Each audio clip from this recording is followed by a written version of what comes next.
नमस्कार, आप देख रहे हैं न्यूज 9 भारत और मैं हूं आपके साथ अशोक चौहान। देश और दुनिया की तमाम खबरों पर आइए डालते हैं एक नजर। वीर सावरकर का संगठन अभिनव भारत पार्टी राजनीतिक दल के रूप में आया सामने। अब होगा वीर सावरकर का सपना पूरा। राष्ट्रीय अध्यक्ष चेतन शर्मा ने कहा, इतिहास लिखने से पहले इतिहास बनाना पड़ता है। दिल्ली के हिंदू महासभा भवन में राजनीतिक जमीन तैयार करने में जुटी अभिनव भारत पार्टी, मनाया राष्ट्रीय अधिवेशन। आपको बताते चलें कि दिल्ली राजधानी हिंदुस्तान की धड़कन है, जहां से बड़े बड़े दिग्गज महापुरुष और नेताओं का जन्म होता है। आज वहीं अभिनव भारत पार्टी के राष्ट्रीय अधिवेशन को हिंदू महासभा भवन में बड़े ही हर्षोल्लास के साथ मनाया गया। अभिनव भारत पार्टी के राष्ट्रीय अध्यक्ष चेतन शर्मा व अयोध्या से चलकर आए सुदर्शन महाराज, भगवान परशुराम अखाड़ा झूसी प्रयागराज से डॉक्टर अशोक चौहान आजमगढ़ को राष्ट्रीय कार्यकारिणी में शामिल किया गया।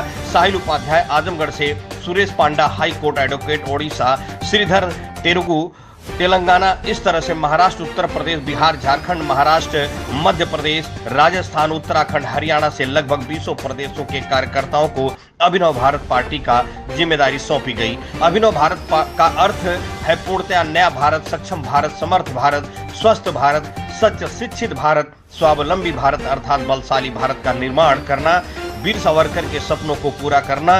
क्योंकि स्वतंत्रता के उपरांत वीर सावरकर जी ने 1904 में अपने द्वारा स्थापित अभिनव भारत संगठन स्वयं बंद करने की घोषणा कर दी थी। आज उसी के क्रम में अभिनव भारत पार्टी के राष्ट्रीय अध्यक्ष चेतन शर्मा ने उनके सपनों को साकार करने के लिए दिल्ली के हिंदू महासभा भवन से ललकार भरी है और जमीनी राजनीति को तैयार करने में जुट गए हैं और आने वाले आगामी विधानसभा चुनाव में मजबूती से हिस्सा लेते हुए हिंदुस्तान के सभी प्रदेशों में अपने पदाधिकारी कार्यकर्ताओं को चुनाव लड़ाने का काम करेगी और अपनी सरकार बनाने की भी दावा पेश करेगी। अभिनव भारत पार्टी का उद्देश्य पूर्णतया सरकार बनाने का है और अभिनव भारत पार्टी के राष्ट्रीय कार्यकारिणी के प्रथम राष्ट्रीय अधिवेशन में निम्नलिखित प्रस्ताव भी पारित होना अपेक्षित है, जिसमें प्रथम प्रस्ताव भारत में गौ माता को राष्ट्र माता घोषित करना हो, सनातन बोर्ड की स्थापना करना, धार्मिक दान अधिनियम 1951 को रद्द करने की मांग की। वहीं संविधान की धारा 28 और 30 धार्मिक शिक्षा का प्रावधान, वक्फ बोर्ड अधिनियम तत्काल प्रभाव से निरस्त किए जाए।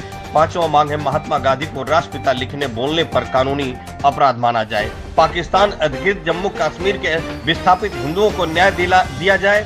स्वतंत्रता वीर विनायक दामोदर सावरकर जी को मरणोपरांत भारत रत्न से सम्मानित किया जाए। वहीं वीर सावरकर ने अपने विचारों में हिंदू राजनीति को आधार बनाकर धार्मिक प्रथाओं के साथ साथ क्षेत्रीय प्रथाओं को भी आधार बनाने देने की बात कही थी और वीर सावरकर जी ने दूसरे महायुद्ध के दौरान हिंदू महासभा के अध्यक्ष के नाते एक नारा दिया था, राजनीति का हिंदूकरण। इतना ही कहते ही कांग्रेस उनके विरोध में हो गई। यहाँ तक कि उस समय समविचारी संगठन में भी उनका साथ इसलिए छोड़ दिया क्योंकि वह नहीं चाहते थे कि कोई मुसलमान या अंग्रेजों को बुरा भला कहे न कहे।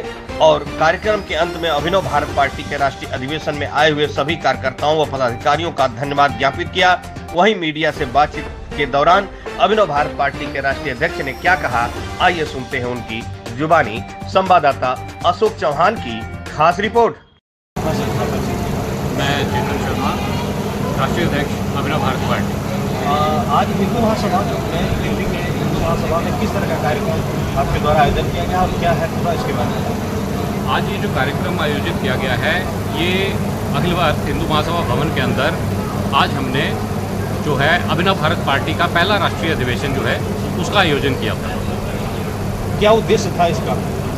देखिए, इसका उद्देश्य ये था कि अभिनव भारत पार्टी का जो गठन है वो 2022 में कर लिया गया था। चुनाव आयोग में इसको 2022 में रजिस्टर कराया गया था। 2022 से लेकर 2024 तक हमने तो 2024 का जो चुनाव था उसको देखने के लिए हमने ये सोचा कि अभी हमारा जो पॉलिटिकल सिस्टम के अंदर एंटर होना ठीक नहीं है, क्योंकि इससे कहीं ना कहीं हो सकता है किसी हिंदूवादी ताकत को नुकसान मिले।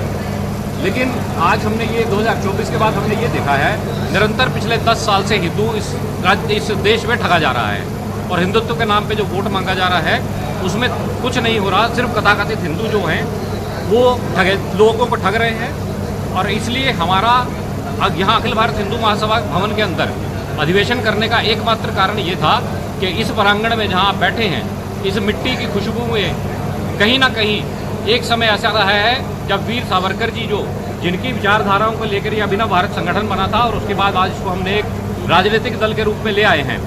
जिसको जो कि पूरी तरह सावरकर जी की आइडियोलॉजी पे काम करेगी।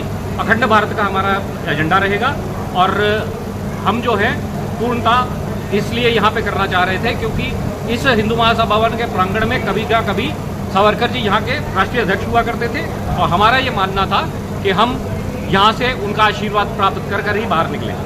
अभिनव भारत पार्टी जो सावरकर जी हैं उनके पत्तियों पे कार्यक्रम नहीं, बिल्कुल हमारे जो सप्तसूत्री कार्यक्रम हैं उनके आधार पर अगर आप देखें तो हमारा जो एजेंडा है वो प्योर सनातन का एजेंडा है।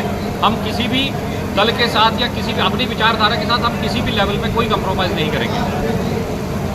आज आपके द्वारा जो अधिवेशन करा गया है आम जनता और दिल्ली के लोगों को क्या संदेश? हम आम जनता को और दिल्ली के लोगों को ये संदेश देना चाहते हैं कि आपने 15 साल कांग्रेस का राज देखा दिल्ली के अंदर और दिल्ली में अधिवेशन करने का एक मात्र उद्देश्य और भी था जो मैं आपको आपके माध्यम से बता दूं दिल्ली की जनता को कि दिल्ली भी अपने आप में ठगी हुई महसूस कर रही है पिछले 20, 25, 30 सालों से। कभी एक आता है वो ठग लेता है, कभी दूसरा आता है वो ठग लेता है। अब 10 साल एक रहा, उसने भी लोगों को ठगा। हमारा यहाँ उद्देश्य जो है अभिनव भारत पार्टी आज दिल्ली के अंदर अधिवेशन करने का एकमात्र कारण ये था कि हम दिल्ली विधानसभा की 70 की 70 विधानसभा सीटों के चुनाव लड़ेंगे। तो दिल्ली के साथ साथ अदर स्टेटों में भी चुनाव अभिनव भारत पार्टी लड़ेगी? बिल्कुल, आज हमने तो बिल्कुल फूंक दिया ना। 2022 में चुनाव करने के बाद पहला अधिवेशन करने का जो हमारा मकसद था वो यही था कि आज से हम अपनी राजनीति को सड़कों पे ला रहे हैं। आज आपकी पार्टी में कितने प्रदेशों के अध्यक्ष बनाए गए? देखिए, आज से पहले मैं अभिनव भारत पार्टी में राष्ट्रीय संयोजक के पद पे था। आज ही मुझे पार्टी ने दायित्व दिया है राष्ट्रीय अध्यक्ष का और उसके साथ साथ सबसे पहले मैंने अपनी राष्ट्रीय कार्यकारिणी का गठन किया है और उसके बाद 16 से 17 राज्यों के जो पदाधिकारी हैं उनकी हमने नियुक्ति कर दी। महाराज जी, आपका परिचय? परशुरामाचार्य ब्रह्मर्षि सुदर्शन शरण महाराज संस्थापक भगवान परशुराम अखाड़ा। आज क्या उद्देश्य रहा महाराज जी आपको दिल्ली के इस होटल में आने का और यहाँ पे दिल्ली की धरती पर आने का? बनी देश की राजधानी है दिल्ली, हमारे लिए तो कहानी है दिल्ली। यहाँ तक पहुँचना न इतना आसान है। बहुत दूर दिल्ली, बहुत दूर दिल्ली, बहुत दूर दिल्ली। जनता से दिल्ली कोसों दूर है। दूरी तो है। यहाँ आने का मुख्य उद्देश्य है कि सनातन संस्कृति और सनातन संस्कृति के रक्षक अनादिकाल से उपेक्षित चले आ रहे हैं और ये कब तक चलता रहेगा? राष्ट्रभक्त, राष्ट्र के बारे में चिंतन करने वाले पीछे ढकेल दिए जाते हैं और गैर राष्ट्र चिंतक भारत पर शासन और सत्ता करके सनातन को समाप्त करना चाहते हैं। इस सनातन संस्कृति को बचाने के लिए निश्चित तौर पर हिंदुत्ववादी सरकारें हों, हिंदुत्ववादी लोग हों, हिंदुत्ववादी विचारधारा हो। हिंदुत्व का मतलब केवल हिंदू से ही नहीं, वसुधैव कुटुंबकम से है और हम वसुधैव कुटुंबकम की कामना करते हैं। इसे संपूर्ण वसुधा हमारा परिवार है और यह संभव तभी है जब हिंदुत्व है, क्योंकि दूसरे स्थानों पर नैतिकता की बात नहीं, अनैतिकता की बात होती है, साम्राज्यवाद की बात होती है। हम समाजवाद की बात करते हैं। हम समाज को समरस बना करके सर्वे भूत सुखिनः सर्वे सन्तु निरामया सर्वे भद्राणि पश्यन्तु माँ कश्चित् दुःख भाव भवेत्। सबका कल्याण चाहते हैं। विश्व के कल्याण की कल्पना तो केवल सनातन करता है। इसलिए सनातन संस्कृति की रक्षा के लिए यह भारत अखंड भारत हो, हिंदू राष्ट्र भारत हो और अखंड हिंदू राष्ट्र हो, जैसा कि प्रारंभ में था। 2024 वर्ष पहले न कोई यहाँ ईसाइयत थी, न 1443 वर्ष पहले यहाँ कोई इस्लाम था। यहाँ केवल और केवल स्थान हमारी सनातन संस्कृति थी। वह सनातन संस्कृति जो विश्व का भरण पोषण करती है, विश्व की कल्याण की कल्पना करती है, उसी को साकार करने के लिए अभिनव भारत के रूप में महान भारत, स्वच्छ भारत, स्वस्थ भारत, अखंड भारत की कल्पना करते हुए अभिनव भारत पार्टी के इस कार्यक्रम में आए। अखंड भारत का उद्यान महाराज जी कैसे होगा? अखंड भारत तभी संभव है जब निर्विकार रूप से यहाँ के रहने वाले प्रत्येक नागरिकों के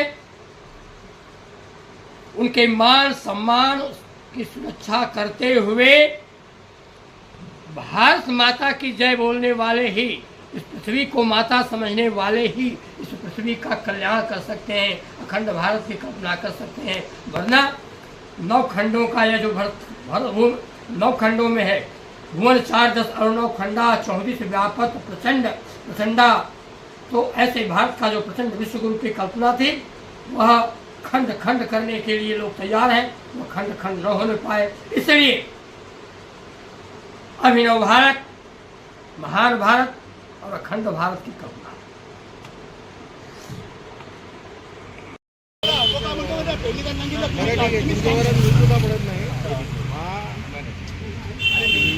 माझं तू असं बोलायला जाऊ तुमच्यावर किती पैसे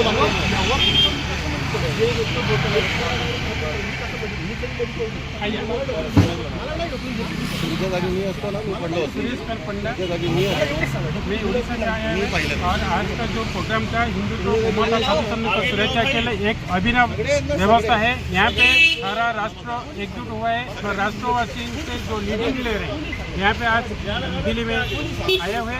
सबसे अच्छा लगा जो हिंदुत्व के लिए काम करने वाला एक प्रदर्शनी व्यवस्था है और पार्टी है, जो पार्टी का नाम अभिनव भारत पार्टी, वो पार्टी से जो जुड़ा हुआ है प्योरली हिंदुत्व के लिए, गौमाता के लिए, सत्संग का सुरक्षा के लिए। अभी देखिए सारा भारत में क्या हलचल है, हिंदुओं को और गौमाता सत्संग का व्यवस्था है, जो हिंदुओं को नष्ट करने के षड्यंत्र चल रहे हैं और प्रशासनिक क्षेत्र में हिंदुओं का अपने स्वरूप चल रहे हैं और मठ परिषद और साधु को नष्ट करने का एक षड्यंत्र चल है।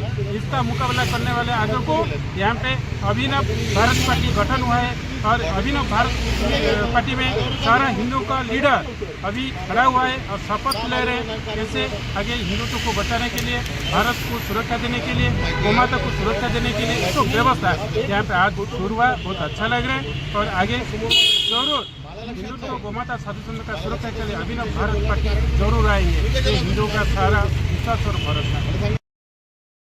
लीडर मैं तेलंगाना सीमा का अध्यक्ष हूँ। अभी भारत राजनीति में एक नया अध्याय शुरू हो रहे हैं। हिंदुओं का एकीकरण, हिंदुओं का राजनीति में अभिनव भारत पार्टी का शुरू हो गए हैं।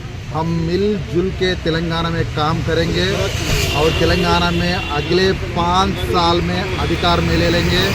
ये मेरा इच्छा है, तेलंगाना सीमा का इच्छा है।